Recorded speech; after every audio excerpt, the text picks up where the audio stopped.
Second chapter structure of atom.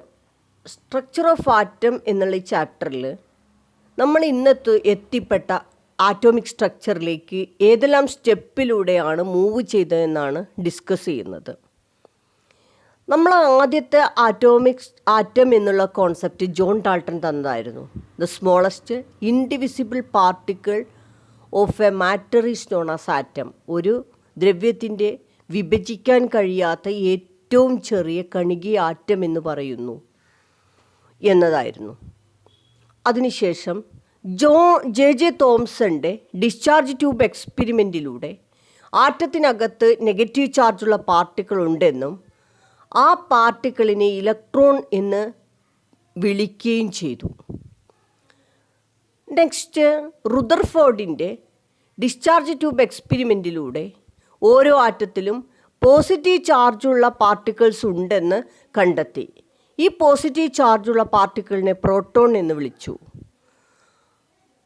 അതിനുശേഷം ചാഡ്വിക്കിൻ്റെ alpha ray scattering എക്സ്പെരിമെൻറ്റിലൂടെ ആൽഫ റേ ബൊംബാർഡ്മെൻറ്റ് എക്സ്പെരിമെൻറ്റിലൂടെ ചാർജില്ലാത്ത ഹൈ പെനിട്രേറ്റിംഗ് പവറുള്ള ഒരു പാർട്ടിക്കിൾ ആറ്റത്തിലുണ്ടെന്നും ആ ചാർജില്ലാത്ത ന്യൂട്രലായിട്ടുള്ള ആ പാർട്ടിക്കിളിനെ ന്യൂട്രോൺ എന്ന് ചാഡ്വിക്ക് വിളിക്കുകയും ചെയ്തു. ഇതിലൂടെ ആറ്റത്തിനകത്ത് നെഗറ്റീവ് ചാർജുള്ള ഇലക്ട്രോണുകളും പോസിറ്റീവ് ചാർജുള്ള പ്രോട്ടോണുകളും ചാർജില്ലാത്ത ന്യൂട്രോണുകളും ഉണ്ട് എന്ന് ഫൈൻഡ് ഔട്ട് ചെയ്തു. അതിനുശേഷം വന്നിട്ടുള്ള ആറ്റം മോഡലാണ് ജെ തോംസൻ്റെ plum pudding model of atom അല്ലെങ്കിൽ watermelon model of atom. ഈ മോഡലിൽ ആറ്റത്തിനെ നമ്മൾ ഒരു പോസിറ്റീവ് ചാർജുള്ള സ്ഫിയറായിട്ടും ആ സ്ഫിയറിനകത്ത് യൂണിഫോം ആയിട്ട് നെഗറ്റീവ് ചാർജുള്ള ഇലക്ട്രോണുകളെ സ്പ്രെഡ് ചെയ്ത് കിടക്കുകയാണ് എന്നുള്ളൊരു ആറ്റോമിക് സ്ട്രക്ചറിലേക്ക് എത്തി. ആ സ്ട്രക്ചർ കഴിഞ്ഞ് അതിന് ആറ്റത്തിൻ്റെ സ്റ്റെബിലിറ്റി എക്സ്പ്ലെയിൻ ചെയ്യാൻ കഴിയാതിരിക്കുകയും പിന്നീട് റുദർഫോർഡ് ഒരു ഗോൾഡ് ഫോയിൽ എക്സ്പെരിമെൻറ്റ് കണ്ടക്ട് ചെയ്യുകയും ആ gold foil experimental result analyse ചെയ്തതിന് ശേഷം പുതിയൊരു ആറ്റം മോഡൽ കൊണ്ടുവരികയും ചെയ്തു, പ്ലാനറ്ററി മോഡൽ ഓഫ് ആറ്റം. ഈ പ്ലാനറ്ററി മോഡൽ ഓഫ് ആറ്റം എന്ന് പറയുന്നത് വലിയ കോൺട്രിബ്യൂഷൻസാണ് നമുക്ക് തന്നത്. അതിൽ എല്ലാ ആറ്റത്തിൻ്റെയും സെൻറ്ററിൽ സ്മോൾ ആയിട്ടുള്ള ഹെവി ആയിട്ടുള്ള ഒരു പോസിറ്റീവ് സെൻറ്റർ ഉണ്ട്. ആ പോസിറ്റീവ് സെൻറ്ററിനെ ന്യൂക്ലിയസ് എന്ന് വിളിക്കുന്നു എന്നാണ് റുദർഫോർഡിൻ്റെ first contribution. Second, electrons are revolving around the nucleus എന്നാണ് റുദർഫോർഡിൻ്റെ ആറ്റം മോഡൽ.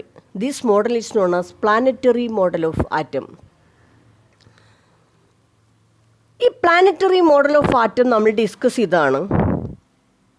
ഇതിൽ സെൻട്രൽ കാണുന്നതാണ് ന്യൂക്ലിയസ് സ്മോളാണ്, ഹെവിയാണ്. ഈ ഹെവിയും സ്മോളുമായിട്ടുള്ള ന്യൂക്ലിയസ് വളരെ ചെറിയൊരു പോർഷനിലാണ് ആറ്റത്തിൽ എക്സിസ്റ്റ് ചെയ്യുന്നത്. ഇതിനെ ഒന്ന് എൻലാർജ് ചെയ്ത് കൊടുത്തതാണ് ഇപ്പോൾ റൈറ്റ് സൈഡിലുള്ള ഇതായിരുന്നു റുദർഫോർഡിൻ്റെ ഏറ്റവും വലിയ കോൺട്രിബ്യൂഷൻ, ന്യൂക്ലിയസ് എന്നുള്ള കോൺസെപ്റ്റ്. ഇലക്ട്രോൺസ് ന്യൂക്ലിയസിന് ചുറ്റും റിവോൾവ് ചെയ്യുകയാണ്. പിന്നീട് നമ്മൾ കണ്ടു ആ ആറ്റം മോഡലും ഡിസ്കാർഡ് ചെയ്തു പോയി. അതിനും ആറ്റത്തിൻ്റെ സ്റ്റെബിലിറ്റി എക്സ്പ്ലെയിൻ ചെയ്യാൻ കഴിഞ്ഞില്ല, ഇലക്ട്രോണിൻ്റെ സ്റ്റെബിലിറ്റി എക്സ്പ്ലെയിൻ ചെയ്യാൻ കഴിഞ്ഞില്ല. അതുകൊണ്ട് നമ്മൾ ആ ആറ്റം മോഡലും അതിന് ഡ്രോബാക്സ് ഉണ്ടെന്ന് കണ്ടെത്തി നമ്മൾ ഒഴിവാക്കി. എങ്കിലും ഈ ആറ്റം മോഡൽ ന്യൂക്ലിയസ് എന്നുള്ള കൺസെപ്റ്റ്, ന്യൂക്ലിയസിനകത്ത് പ്രോട്ടോണും ന്യൂട്രോണും എംബഡഡ് ചെയ്തിട്ടുണ്ട് എന്നുള്ള കൺസെപ്റ്റ്, അത് സ്മോളസ്റ്റ് റീജിയനിലാണ് എക്സിസ്റ്റ് ചെയ്യുന്നത് എന്നുള്ള കോൺസെപ്റ്റ്, ഇതൊക്കെ ശാസ്ത്രലോകത്തിന് വലിയൊരു കോൺട്രിബ്യൂഷൻസ് ആയിരുന്നു. ഇനി ഈ നമ്മൾ ജെ തോംസൻ്റെ ഡിസ്ചാർജ് ട്യൂബ് എക്സ്പെരിമെൻറ്റിലൂടെ റുദർഫോർഡിൻ്റെ ഡിസ്ചാർജ് ട്യൂബ് എക്സ്പെരിമെൻറ്റിലൂടെയൊക്കെ അനലൈസ് ചെയ്ത കുറച്ച് ഫാക്ടേഴ്സ് ഉണ്ട്.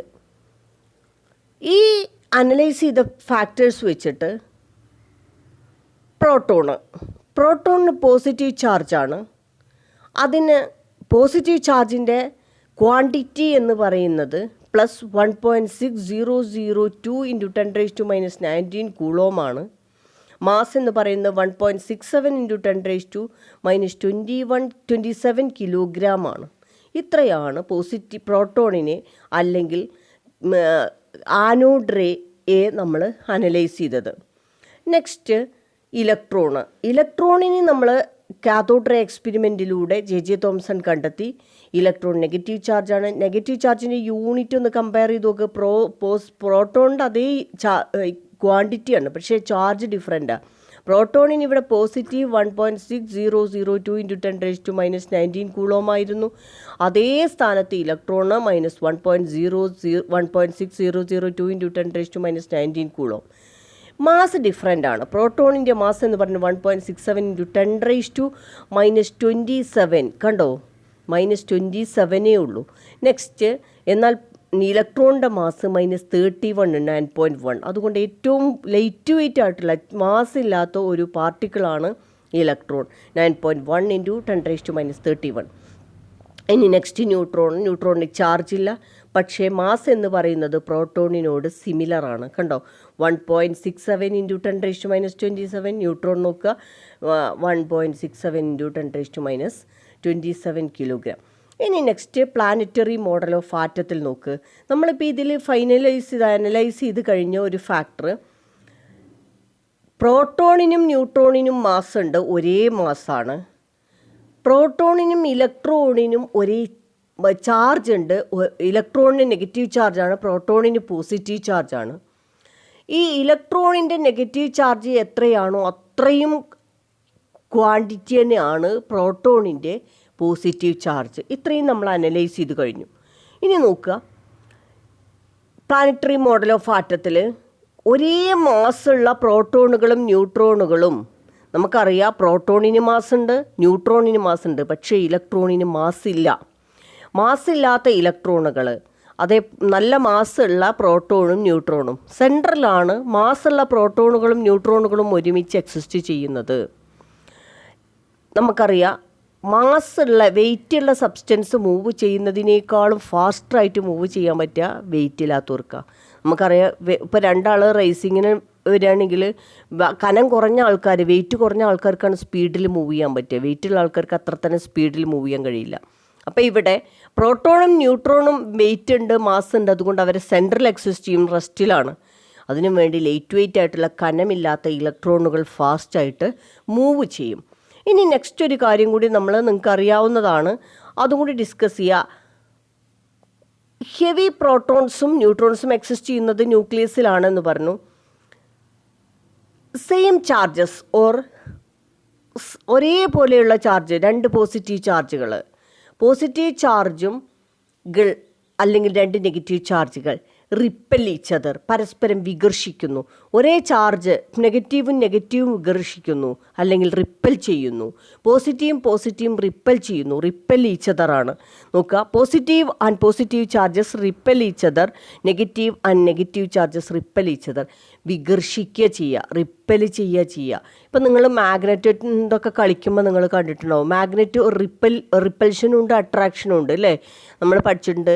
നോർത്തും സൗത്തും ഉണ്ട് മാഗ്നറ്റിന് എന്നൊക്കെ നിങ്ങൾ ഫിസിക്സിൽ പഠിച്ചിട്ടുണ്ടാവും. നോർത്ത് പോളും റിപ്പൽ ചെയ്യുക, വികർഷിക്കുക ചെയ്യുക. സൗത്തും നോർത്തും ആണെങ്കിലോ അട്രാക്റ്റ് ചെയ്യുകയാണ് ചെയ്യുക അല്ലേ? അതേപോലെ പോസിറ്റീവ് ചാർജും റിപ്പൽ ചെയ്യുന്നു, നെഗറ്റീവ് ചാർജും റിപ്പൽ ചെയ്യുന്നു. അതിനുവേണ്ടി ഓപ്പോസിറ്റ് ചാർജസ് പോസിറ്റീവും നെഗറ്റീവും അട്രാക്റ്റ് ചെയ്യുകയാണ് ചെയ്യുക. Opposite charges attract each other, positive charge and negative charge attract each other. അപ്പോൾ റിപ്പൽഷനും അട്രാക്ഷനും ആണ്. ഇപ്പം നോക്കുക, നിങ്ങൾ പ്ലാനറ്ററി മോഡൽ ഓഫ് ആറ്റത്തിൽ പോസിറ്റീവ് ചാർജ് സെൻറ്ററിൽ ഇരിക്കുന്നു. ആ പോസിറ്റീവ് ചാർജിൽ പ്രോട്ടോണുകളാണ് ഫുള്ള്. അതിൻ്റെ റിപ്പൽഷൻ ഒഴിവാക്കാൻ വേണ്ടിയിട്ടാണ് അവിടെ അതിൻ്റെ ഇടയിലൊക്കെ ചാർജില്ലാത്ത ന്യൂട്രോണുകൾ എക്സിസ്റ്റ് ചെയ്യുന്നത്. ഇനി നെഗറ്റീവ് ചാർജുള്ള ഇലക്ട്രോൺ എന്താ ചെയ്യണത്? പോസിറ്റീവ് ചാർജുള്ള പ്രോട്ടോണുകളും നെഗറ്റീവ് ചാർജുള്ള ഇലക്ട്രോണുകളും ഓപ്പോസിറ്റ് ചാർജുകളാണ്, അതുകൊണ്ട് അട്രാക്റ്റ് ചെയ്യുകയാണ് ചെയ്യുക. പക്ഷെ അതുകൊണ്ടാണ് മാസ്സില്ലാത്ത അല്ലെങ്കിൽ നെഗറ്റീവ് ചാർജുള്ള ഇലക്ട്രോണുകൾ പോസിറ്റീവ് ചാർജുള്ള ന്യൂക്ലിയസിന് ചുറ്റും റിവോൾവ് ചെയ്തുകൊണ്ടിരിക്കുന്നത്. ഈ റുദർഫോർഡിൻ്റെ ആറ്റം മോഡൽ ഡിസ്കാർഡ് ചെയ്തിട്ടുണ്ടെങ്കിലും ശാസ്ത്രലോകത്തിന് വലിയ കോൺട്രിബ്യൂഷൻ അല്ലെങ്കിൽ വലിയൊരു കോൺസെപ്റ്റ്, ന്യൂക്ലിയസ് എന്നുള്ള കോൺസെപ്റ്റ്, ഇലക്ട്രോൺസ് റിവോൾവ് ചെയ്യുക എന്നുള്ള കോൺസെപ്റ്റൊക്കെ നൽകിയത് വളരെയധികം പ്രാധാന്യമർഹിക്കുന്നു.